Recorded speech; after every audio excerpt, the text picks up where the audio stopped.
امي، يا شفت المسلسل الجديد ده؟ مسلسل ايه؟ ده مسلسل كبير بيخوف، اسمه صباح الجيزة. اسمه ايه؟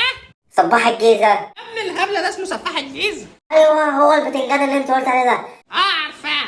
ده راجل بيشوف اي واحدة بيقتلها، ده قتل مراتته كلهم ونسوانه كلهم. هو مسلسل مرعب اصلا. راجل بتاع نسوان، كل ما يعرف واحدة ياخدها من فلوس ويقتلها.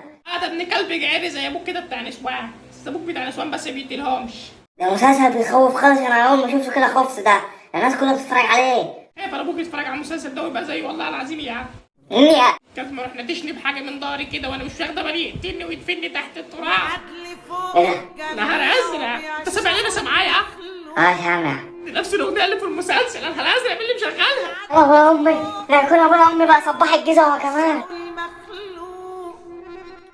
خلاص شيء. يا حاج مالك في ايه؟ يا حاج، الاغنيه اللي انت مشغلها دي أغنية حلوة وبحب أسمعها. اغنيه نازله بقالها 20 سنه، حابب تسمعها دلوقتي؟ حضرتك انت شغالة دلوقتي بعد ما سمعت المسلسل؟ مسلسل إيه؟ صباح الجيزة.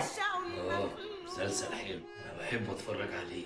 والنبي ابويا ما تذبحنا ابويا، والنبي ولا تبتدي جنبه، والنبي ماليش دعوة. بص اقول لك امشي مع الاسلام براحتك، امشي مع كوشر براحتك، والنبي ما تذبحنا ماليش دعوة. انت بتتكلم كده ليه يا راجل انت؟ اتكلم إزاي يا حاج؟ ابويا اما انا خايف.